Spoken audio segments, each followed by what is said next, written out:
Welcome guys. நான் உங்கள் hardware டிஎன்பிசிலேருந்து டெய்லியும் ப்ரீவியஸ் இயர் கொஸ்டின்ஸ் வந்து பார்த்துட்ருக்கோம். சரிங்களா? 2012லேருந்து 2024 வரைக்கும் யூனிட் 6 யூனிட் 8ஆக இருந்தது யூனிட் 6ஆக வந்து மாற்றிட்டாங்க இப்போ குரூப் 4 சிலபஸில். சரிங்களா? இப்போ அதில் நம்ம என்ன பார்த்துட்ருக்கோம் அப்படின்னு பார்த்திங்கன்னா டெய்லி ஒரு அதிகாரம் தான் பார்த்துட்ருக்கோம். இன்றைக்கி என்ன அதிகாரம் பார்க்க போகிறோம், இந்த அதிகாரத்தில் இருக்க திருக்குறள், அந்த திருக்குறள் ஏதாவது ப்ரீவியஸ் இயர் கொஸ்டின்ஸ் கேட்டிருந்தாங்க அப்படின்னா அதையும் சேர்த்து தான் பார்க்க போகிறோம். சரிங்களா? ஃபஸ்ட்டு நம்ம என்ன அதிகாரம் இன்றைக்கி பார்க்க போகிறோம் அப்படின்னு பார்த்தீங்கன்னா 8ஆவதாக இருக்கிற பொறையுடைமை அதிகாரம் தான் பார்க்க போகிறோம். பொறையுடைமைன்னா என்னப்பா, பிறர் எவ்வளோ தான் நமக்கு வந்து மற்றவங்க துன்பம் செஞ்சாலும் கண்டிப்பாக நம்ம வந்து அதை பொறுத்துக்கணும் அப்படின்னு சொல்லி சொல்கிறாங்க. ஓகேவா? சரி, ஓகே. அதில் பாருங்கள், நம்ம ஃபஸ்ட்டு திருக்குறள் வந்து பார்க்கலாம். அகழ்வாரை தாங்கும் நிலம் போல தம்மை இகழ்வார் பொறுத்தல் தலை. சரிங்களா? நிலம் என்ன பண்ணுது, தன்னை எவ்வளோதான் தோன்றுனாலும் பொறுத்துக்கொள்ளுது இல்லை.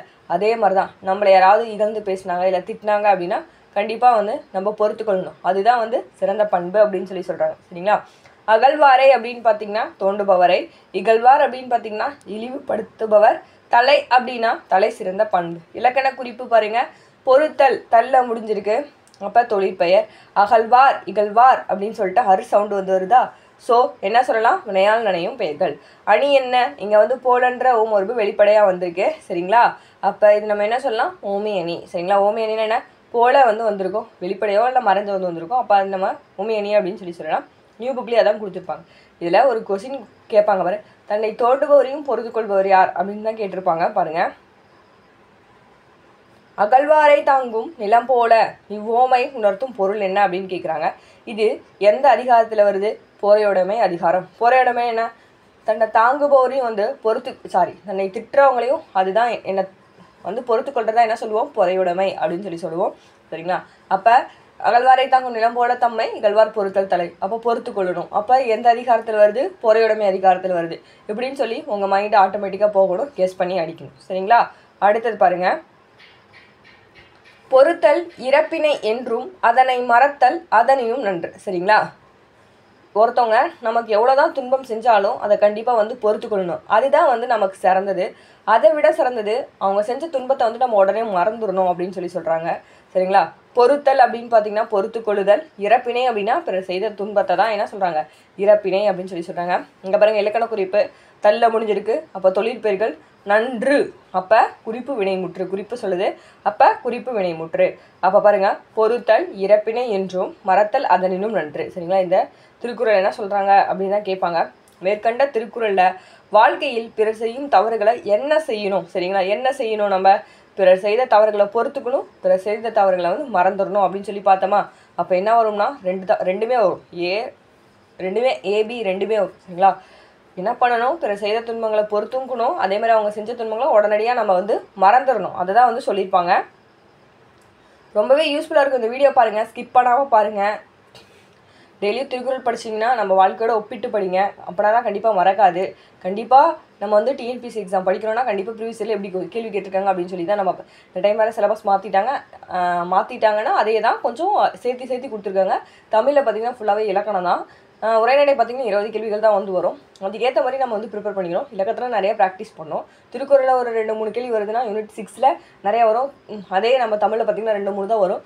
ஸோ நம்ம திருக்குறள் வந்து யூனிட் 6க்கும் உதவுது, தமிழுக்கும் உதவுது, அதுவும் இல்லாமல் நம்ம வாழ்க்கைக்கும் வந்து உதவுது. ஓகேங்களா? சரி, வாங்க அடுத்த திருக்குறள் பார்க்கலாம். இன்மையுள் இன்மை விருந்தொழலாம் வன்மையுள் வன்மை மடவா பொறை. சரிங்களா? இப்போ ஒரு விருந்தினர் வராங்க, அவங்கள வரவேற்கல நீ. சரிங்களா? அதுதான் என்ன அப்படின்னு வரவேற்க அவனால் முடியல, ஏன்னா அவங்ககிட்ட எதுவுமே இல்லை. அதை தான் என்ன சொல்கிறாங்கன்னா கொடிய வறுமை அப்படின்னு சொல்லி சொல்கிறாங்க. அதே மாதிரி ஒரு அறிவில்லாதவங்க செய்யும் தீங்குகளை வந்து பொறுத்துக்கணும், அதுதான் வலிமையிலே சிறந்த வலிமை அப்படின்னு சொல்லி சொல்கிறாங்க. ஓகேவா? இன்மைனா என்ன, வறுமை. ஒருத்தவங்க வீட்டுக்கு வராங்க, உங்களால் வரவேற்க முடியல, ஏன்னா உங்கள்கிட்ட எதுவுமே இல்லை அப்படின்றது. ஓரால் அப்படின்னு பார்த்தீங்கன்னா தவிர்த்தல். மடவார் அப்படின்னு பார்த்தீங்கன்னா அறிவற்றவர். சரிங்களா? அறிவற்றவர் செய்யும் துன்பங்களை வந்து நம்ம உடனே பொறுத்துக்கிட்டோம் அப்படின்னா அதுதான் வலிமையில் சிறந்த வலிமையாகும் அப்படின்றாங்க. விருந்து அப்படின்னா பண்பாகு பெயர். சரிங்களா? ஓரல் பொறை அப்படின்னு பார்த்தீங்கன்னா தொழிற்பெயர்கள். இதில் எடுத்துக்காட்டு ஓமியணி வந்து வந்திருக்கு. சரிங்களா? எடுத்துக்காட்டு ஓமியணி வந்து வந்திருக்கு. சரிங்களா? எடுத்துக்காட்டு ஓமியணி டெஃபினேஷன் தெரிஞ்சிச்சுன்னா கீழே கமெண்ட் பாக்ஸில் கமெண்ட் பண்ணுங்கள். ஓகேவா? அடுத்தது, நிறையுடைமை நீங்காமை வேண்டின் பொறையுடைமை போற்றி ஒழுகப்படும். சரிங்களா? நம்ம என்ன பண்ணணும் அப்படின்னு பார்த்தீங்கன்னா, நல்ல குணங்கள் வந்து நம்மளை விட்டு நீங்காமல் இருக்கணும் அப்படின்னா கண்டிப்பாக நம்ம என்ன பண்ணணும் அப்படின்னா பொறுமையை வந்து கடைப்பிடிக்கணும். அப்போனா தான் நம்ம வந்து எப்பயுமே நல்ல குணங்கள் வந்து நம்மளை விட்டு நீங்காமல் இருக்குன்றாங்க. நிறையனா என்ன அப்படின்னு பார்த்தீங்கன்னா சால்பு, சரிங்களா? நீங்காமை அப்படின்னு சொல்லி எதிர்மறையாக வந்திருக்கு. அப்போ நம்ம எதிர்மறை தொழிற்பெயர்கள் சொல்கிறாங்க. அடுத்தது போற்றி, சரிங்களா? போற்றி ஈ வந்திருக்கா. அப்போ இது வந்து வினை எச்சம், வினை எச்சம், சரிங்களா? அந்த சவுண்ட் வச்சு நம்ம கண்டுபிடிக்கணும் படிக்கும்போது. அடுத்து பாருங்கள், ஒருத்தாரை ஒன்றாக வையாரே வைப்பர் பொறுத்தாரை பொன் போட் பொதிந்து, சரிங்களா? இப்போ என்ன சொல்கிறாங்க அப்படின்னு பார்த்தீங்கன்னா, ஒருத்தவங்க நமக்கு தீங்கு செய்கிறாங்க, இன்னொருத்தவங்க நமக்கு தீங்கு செய்கிறாங்க அப்படின்னா அதை வந்து பொறுத்து கொள்ளாமல் நம்ம உடனே தண்டிக்கிறோம்ல, அப்போ அவங்கள வந்து ஒரு பொருட்டாகவே மதிக்க மாட்டாங்க சான்றோர், சரிங்களா? ஆனால் பொறுத்து கொள்பவரை ஒருத்தவங்க நமக்கு என்னதான் கஷ்டம் கொடுத்தாலும் அதை வந்து நம்ம பொறுத்துக்கிட்டோம் அப்படின்னா அவங்கள பொண்ணு போல் மனசில் வச்சுக்குவாங்க அப்படின்றாங்க, சரிங்களா? அதனால் ஒருத்தவங்க எவ்வளோதான் தீங்கு செஞ்சாலும் நம்ம உடனே தண்டிக்கக்கூடாது, அதை வந்து நம்ம பொறுத்துட்டு போயிடணும், அப்போ தான் நம்ம வந்து மேலே போவோம் அப்படின்னு சொல்கிறாங்க. ஒருத்தாரை அப்படின்னு பார்த்தீங்கன்னா தண்டித்தவரை, ஒன்றாக அப்படின்னா ஒரு பொருட்டாக, பொதிந்து வைப்பவர் அப்படின்னா மனசுக்குள்ளே வந்து வைப்பவர். தார், ஒரு தார் பாருங்கள் அர்சவுண்டில் முடிஞ்சிருக்கு. அப்போ வினையால் நனையும் பெயர்கள். பொதிந்து, சரிங்களா? ஊ வந்திருக்கு. அப்போ ஊ சவுண்டு பொதிந்து, இதை நீங்கள் உச்சரிக்கும் போது ஊ சவுண்டு வருது பொதிந்துன்னு சொல்லிட்டு. அப்போ இது என்ன வரும்? வினை எச்சம், சரிங்களா? ஓகே. அடுத்தது பாருங்க, ஒருத்தாருக்கு ஒரு நாள் மட்டும்தான் இன்பம், ஆனால் பொறுத்தாருக்கு பொன்றும் துணையும் புகழ், சரிங்களா? பிறர் இப்போ அடுத்தவங்க நமக்கு யாராவது ஒருத்தவங்க கெடுதல் நினைக்கிறாங்க அப்படின்னா அது செய்கிறாங்க, நம்ம கெடுதல் செய்கிறாங்க, அதை நம்ம வந்து அப்பயே தண்டிச்சிட்டோம்னா அன்றைக்கி மட்டும் தான் இன்பம் வந்து இருக்கும். அதை வந்து நம்ம பொறுத்துக்கிட்டு அதை அப்படியே கண்டுக்காமல் விட்டோம்னா நம்மளோட புகழ் வந்து என்றைக்கும் வந்து நிலைக்கும் அப்படின்னு சொல்கிறாங்க. பொன்றும் துணையும், அதுக்கப்புறம் உலகம் உள்ளவரை. பொன்றும் துணையும் நான் என்ன அப்படின்னா அதுக்கு பொருள் வந்து உலகம் உள்ளவரை, சரிங்களா? இங்கே இன்றைக்கி படிக்கும் போது நல்லா இருக்குது, ஆனால் வாழ்க்கைக்கெலாம் அது ஒத்து போக மாட்டேங்குது நீங்கள் மனசுக்குள்ளே நினைப்பீங்க. அடுத்தது ஒருத்தார் பொறுத்தார், சரிங்களா? அரிசவுண்டில் முடிஞ்சது. அரிசவுண்டில் முடிஞ்சால் என்ன சொன்னேன்? வினையால் நனையும் பெயர்கள், சரிங்களா? வினையால் நனையும் பெயர்கள். பாருங்கள், கேள்வி பாருங்கள். வள்ளுவர் கூற்றுப்படி ஒருத்தாருக்கு இன்பம் எத்தனை நாள் நீடிக்கும், சரிங்களா? ஒருத்தவங்களை நம்ம தண்டிச்சிட்டோம் அப்படின்னா அன்றைக்கே தண்டிச்சிட்டோம்னா நமக்கு அந்த இன்பம் ஒரு நாள் மட்டும்தான் இருக்கும், அடுத்த நாள் வந்து இருக்காது. ஸோ அதை நம்ம மன்னிச்சு விட்டுட்டோம்னா அது கடைசி வரைக்கும் இருக்குன்னு சொல்லி நம்ம பார்த்தோம், சரிங்களா? அடுத்தது பாருங்கள். திறனல்ல தற்பிறர் செய்யினும் நோனொந்து அறநல்ல செய்யாமை நன்று, சரிங்களா? செய்ய தகாத துன்ப செயல்களை பிறர் எவ்வளோதான் செய்யக்கூடாத துன்ப செயல்களை வந்து நமக்கு செஞ்சாலும், துன்பம் வந்து தந்தாலும், அந்த துன்பத்துக்காக நம்ம வந்து ஐயோ இவன் நமக்கு வந்து கஷ்டத்தை கொடுக்குறானே மேலும் மேலும் அப்படின்னு சொல்லிட்டு அதுக்காக ஃபீல் பண்ணாமல், சரிங்களா, நம்ம நேர்மையாக அறத்துக்கு மாறாமல் எந்த செயலும் செய்யாத இருந்தாலே வந்து ரொம்ப நல்லது. ஒருத்தவங்க நம்மளை கஷ்டப்படுத்துகிறாங்க அப்படின்னு சொல்லிட்டு நம்ம வருந்தாமல் என்ன பண்ணணும்? அறத்துக்கு மாறான செயல்களை வந்து செய்யக்கூடாது அப்படின்றாங்க. அப்போ திறனல்ல அப்படின்னா செய்யத்தகாத, நோனொந்து அப்படின்னா துன்பத்துக்கு வருந்தி, பிறர் அப்படின்னு பார்த்தீங்கன்னா 7ஆம் வேற்றுமை தொகை. வேற்றுமை உருபுகள் என்ன? ஐ, ஆல், கூ, இன்னது, கண், சரிங்களா? முதல் வேற்றுமைக்கும் 8ஆம் வேற்றுமைக்கும் உருபுகள் வந்து கிடையாது, உங்களுக்கே தெரியும், சரிங்களா? அப்போ 2, 3, 4, 5, 6 வேற்றுமை என்னன்னு சொல்லி கீழே கமெண்ட் பாக்ஸில் கமெண்ட் பண்ணுங்கள், ஓகேவா? அடுத்தது செய்யணும் அப்படின்னா இழிவு சிறப்புமை, நொந்து ஊ சவுண்டு வருது, அப்போ வினையச்சம். அரண் திறன் அப்படின்னு பார்த்தீங்கன்னா இன்னில் முடியுத, அப்போ ஈற்று போலிகள். அடுத்தது புது புக்கில் இது கொடுத்துருப்பாங்க, சரிங்களா? அடுத்து பாருங்கள். மிகுதியான் மிக்கவை செய்தாரை தாம் தம் தகுதியான் வென்று விரல், சரிங்களா? என்ன சொல்கிறாங்கன்னா செருக்கால ஒருத்தவங்க நமக்கு தீமை பண்ணாலும் அதை வந்து நம்ம பொறுமையால் வந்து வெற்றி கொள்ளணும் அப்படின்றாங்க. மிகுதியான் அப்படின்னு பார்த்தீங்கன்னா மனசெருக்கால், மிக்கவை அப்படின்னா தீமை பொருள், தகுதியான் அப்படின்னு பார்த்தீங்கன்னா பொறுமையால், செய்தாரை அப்படின்னு சொல்லிட்டு வந்திருக்கு, ஓகேங்களா? அப்போ இது வினையால் நனையும் பெயர். விடல் அப்படின்னு பார்த்தீங்கன்னா ஈல் வந்திருக்கு, அப்போ அல் ஈற்று வியங்கோல் வினைமுற்று, சரிங்களா? ஒரு சில இதெல்லாம் போட்டுடலாம், வினையால் நனையும் பெயர் போட்டுடலாம். வினையால் நனையும் பெயர் கொஞ்சம் டைம் டஃப்பாக இருக்கும். பெயரெச்சம், வினையச்சம், பண்பு தொகை இந்த மாதிரிலாம் கேட்டெலாம் போட்டுறாங்க. அந்த ஈற்றுப்பொறிகள்லாம் கேட்டால் கொஞ்சம் கஷ்டம். அப்போ இன்னும் கொஞ்சம் நம்ம நல்லா இலக்கணத்தை ரூல்ஸ் வந்து படிச்சிருக்கணும்.